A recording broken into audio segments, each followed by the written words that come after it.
Hello and welcome back to another episode of World of Warcraft Hardcore. My name is Syken and today we're continuing the World of Warcraft Hardcore series with our Shaman Syken Shocks. I got myself the Wind Fury Totem. There was no quest even required. You simply needed to get to here, and that was pretty much it, which is good. I mean, I like it. So we find ourselves in the latter parts of the Shimmering Flats, where we basically will continue with the 1,000 Needles quests. Also, we got ourselves the Swift Wind buff from the very quest that we had done before, which is now allowing us to move faster and attack faster. Like, what's not to love with that? Good. We got quite a few quests that require us to either collect stuff or kill stuff. I would say we're just starting here in the very west with potentially the Scorpions, and then use a half moon to go over here to the Vultures, and then back to the Scorpions. And we're just ignoring the enemies that are a little bit higher per level. In the meantime, oh wow, we're really fast. In the meantime, I will fast forward quite a bit because this is relatively straightforward grinding, but there's nothing wrong with grinding, specifically not if you do have a couple of good buffs. Alright, so without further ado, let's fast forward a little bit for you guys. Alright, I noticed that some of the mobs are still orange, so we are relatively low level for what we're trying to attempt. If there would be an RFK group that would go now, I would potentially join it just to grind that remaining level. But for the time being, I think we can smartly work around it. Just kill the mobs that are of lower level and finish whatever quests you can. We're already 60% in just by, essentially trading in the quests that we originally had. A little bit of traveling and so on. So we're not doing too bad for ourselves. Now it's just a matter of basically grinding the smaller mobs here, and you can see that Wind Fury is an absolute beast. I am deliberately not precasting, mainly because with the current buff the attack speed even increases further, so I want to be mana efficient. We're using shocks only for now, and of course totems plus lightning shield. That's a very efficient way of going about it, and whenever the Wind Fury proc hits, enemy loses about 30% of their health, which is fantastic for even higher level enemies than we are.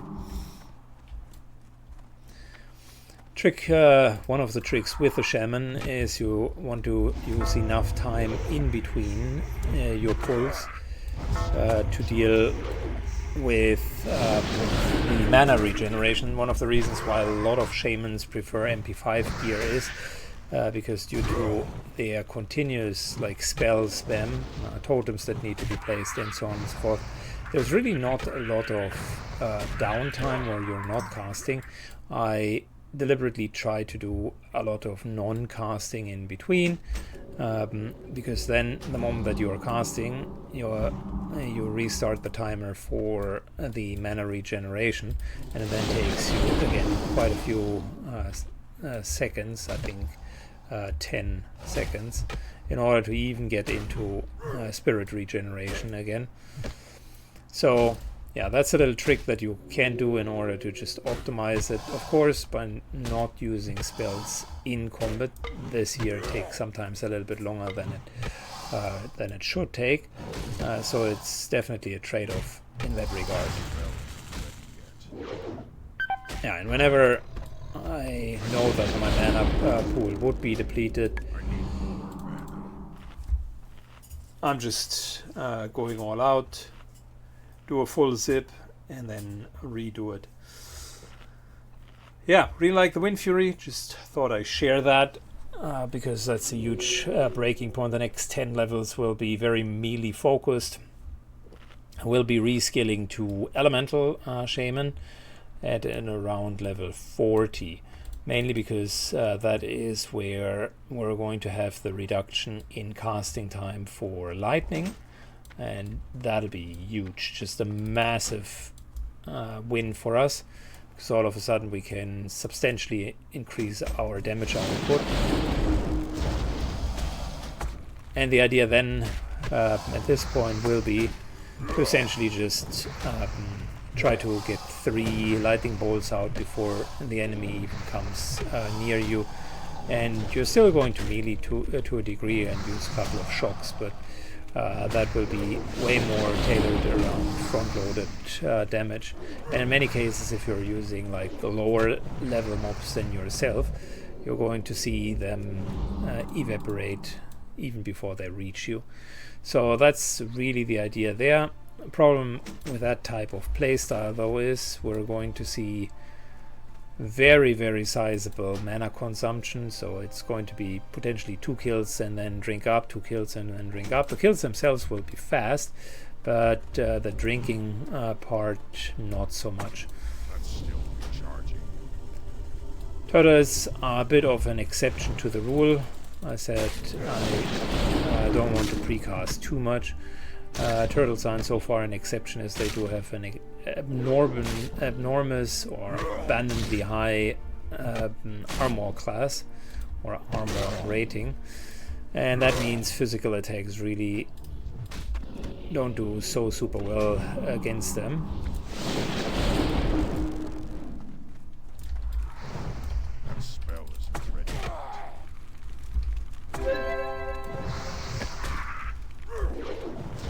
Lots of spells that I need to cast in order to even get ready for the enemies, and that of course drains the mana. Yeah.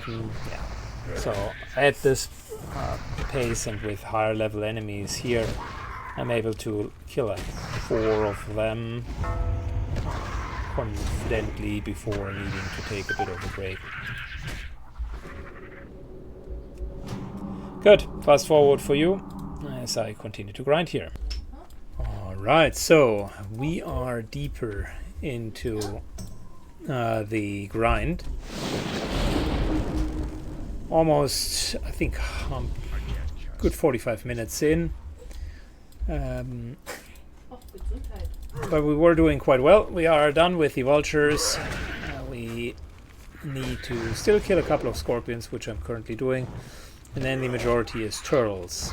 Many, many turtles for turtle meat and hard turtle shells, which generally should not be a problem.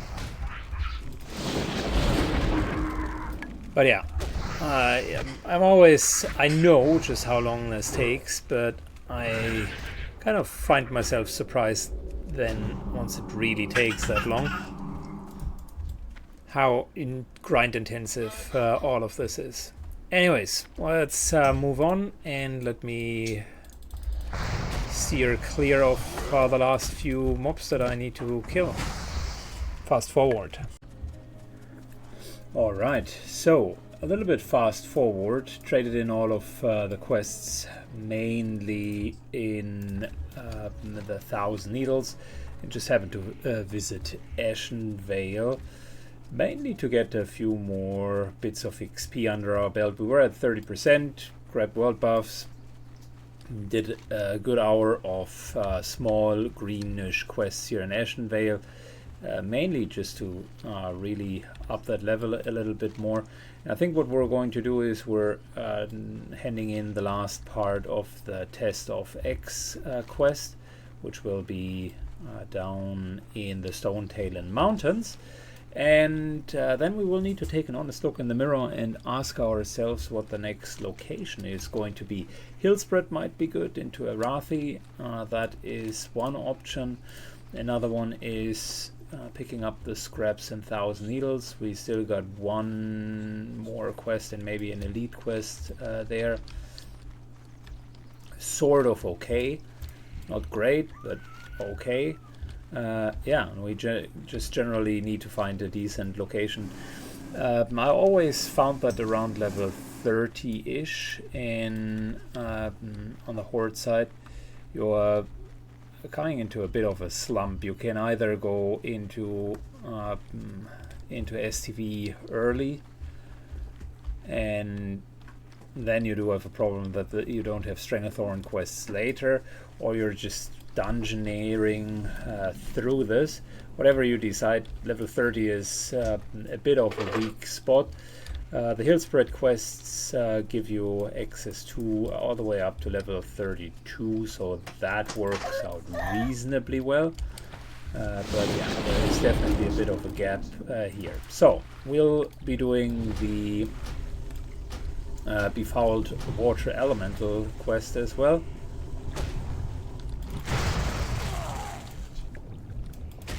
These guys will need to be slain, 12 to be precise, and we will need to scout this section there. So actually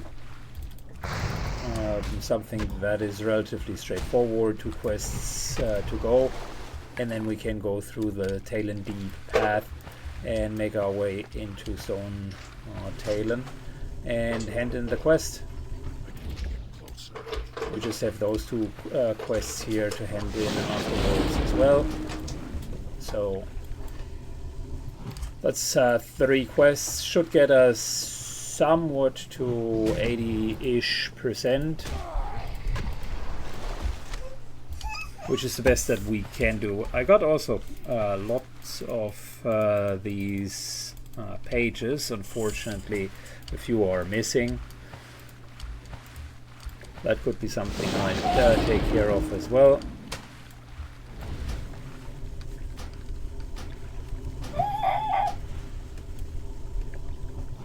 Good. And whilst my Frost Mage was struggling on these Befouled Water Elementals, you can see that with the Shaman it's actually relatively easy. Can even give myself water breathing to trivialize the challenge here even more. What I like to do with elementals in general is not to fight them underwater, but rather get them to the water line and just take them out here. There's a small chance that there is a drop quest happening for us. I think it's called the Tidal Shard or something along those lines. And that would be cool because it'll be a little bit of extra XP, but you can see these guys being level 24. We're really at the absolute maximum level to still gain experience and do this quest, which is why this isn't the very best XP that you could get. Anyways, by thinking about it, I think we're just going to do Stone Talon and pick up just a few minor quests here and there, and then do Hillspread Arathi and do the remaining quests there. I think that's just the most sensible thing to do. Alright, Befouled Water Elementals. We're slaying all of them. I'll fast forward this part. Just wanted to show you this here is the position where you get the exploration.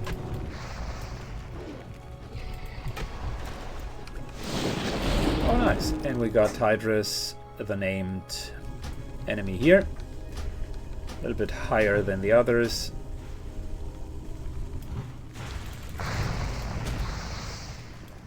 I think higher chance also to drop that Tidal Shard that I was talking about. There we go, Befouled Water Globe.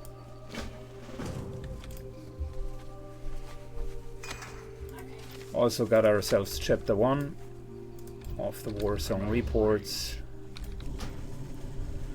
Now I feel like we can finish the Shredder manual.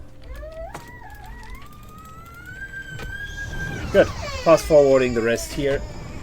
Alright, we're moving through the Stone Talon path, and that is one that the Alliance side knows very, very well. I've almost forgotten about it since until I played Alliance characters, but it is meant to be used for both Horde and Alliance. It's a really neat little feature to combine these two locations together. So for us, it'll help us to trade in the test of lore, which is the 4th test in that test installment. And I think after we've traded that in, I'll just trade in a few more Ashen Vale quests and be gone with it. And that solves Ashen Vale.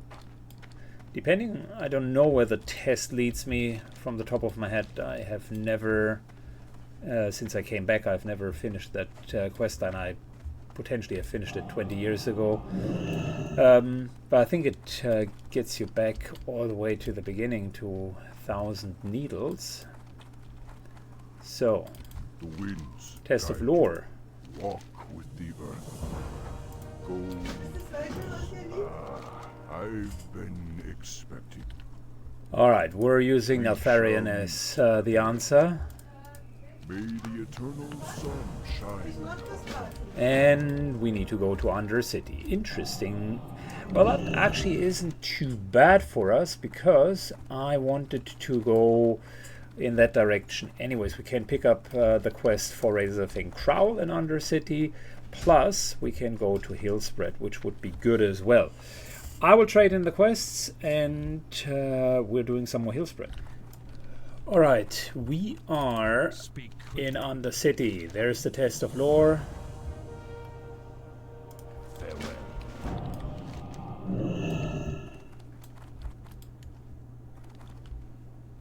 And we got a couple of other quests as well.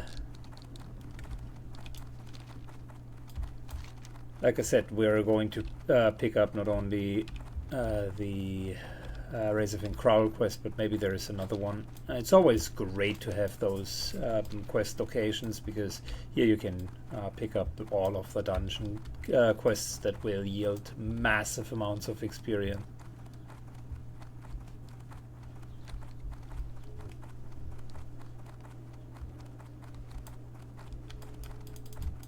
Don't waste my time.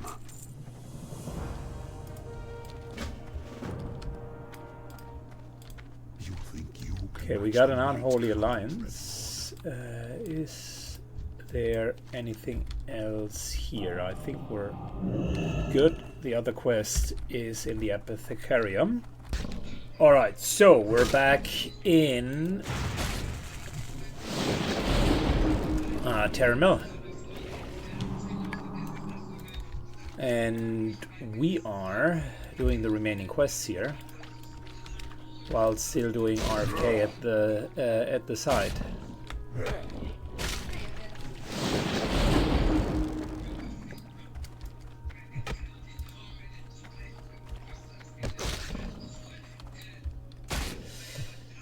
These turtles were a bit, well, are still a bit annoying, simply because they do have so much armor, and just getting through with a weapon is annoying. On the flip side, once we got their meat, we should be absolutely fine.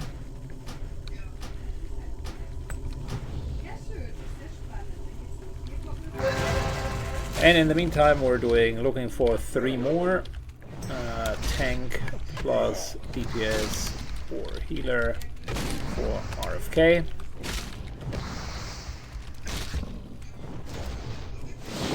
Because I want to rerun that we got all of our quests for the dungeon now, and that might be just the little bit of XP bump that we need.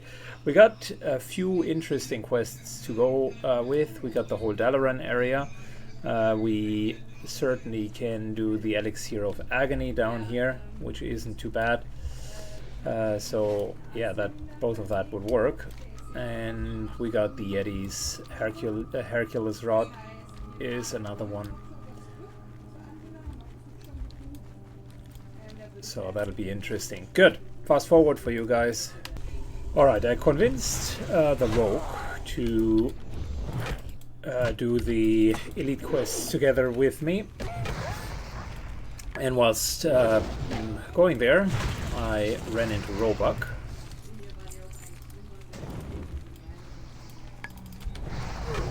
A rare mob.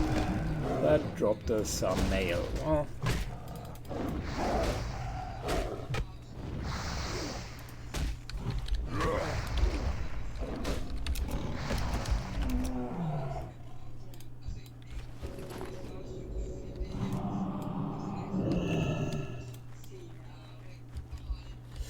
yep. Also organizing a Razorfang Crowl dungeon, and as always, a couple of low characters might misread a C for K and want to do Ragefire Chasm, or think that we want to do Ragefire Chasm. But yeah, you shouldn't go into Razorfang Crowl with level 14. That would neither help your team nor would it be healthy for you. Matter of fact, it would be the exact opposite. You would horribly die.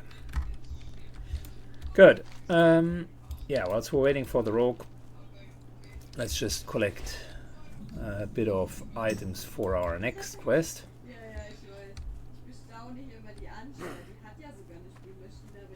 Going here with the Nagas. Gotta be a bit careful. I don't want to jump right into the Naga center. And we're going to do Hubby's sword in a second. For now, let's just deal with the Nagas.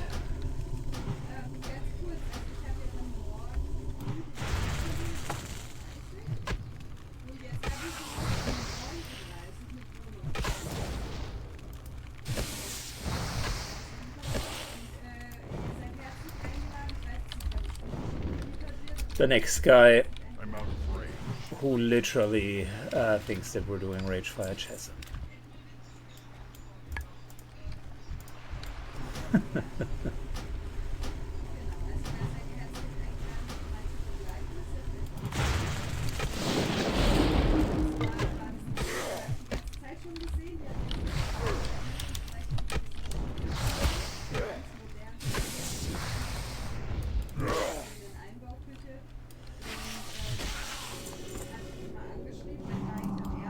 Good.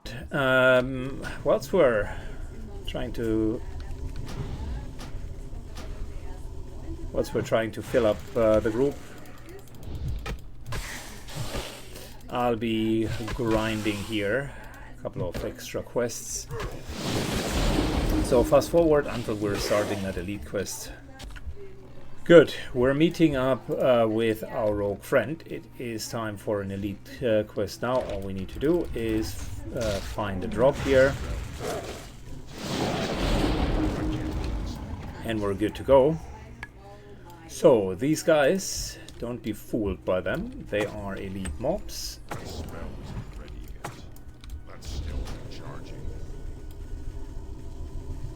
So we got to be a bit careful, but I think we should generally be fine.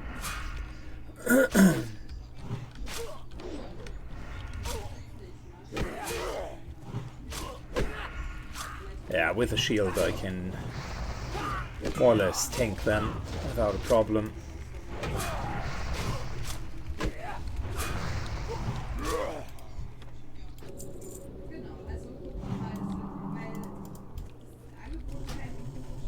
Good, let's go with the Mountaineer.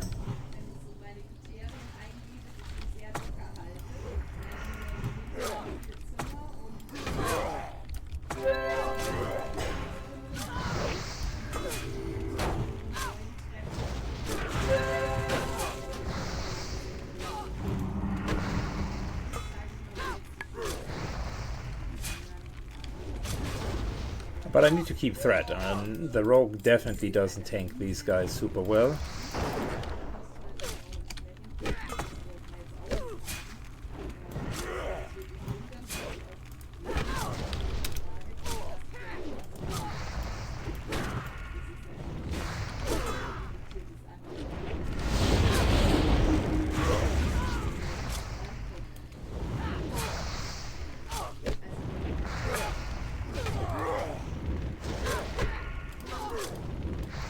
And it seems like we're filling our group quite nicely.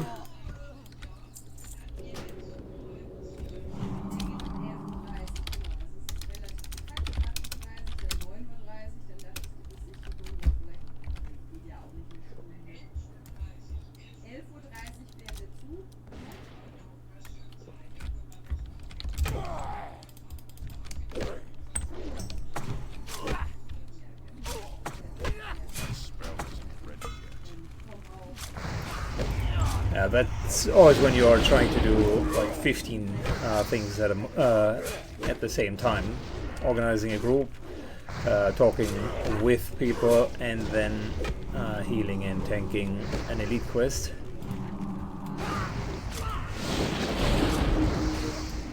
But yeah, I'm surprised how well I can tank with that shield. Really nice. It's too far away.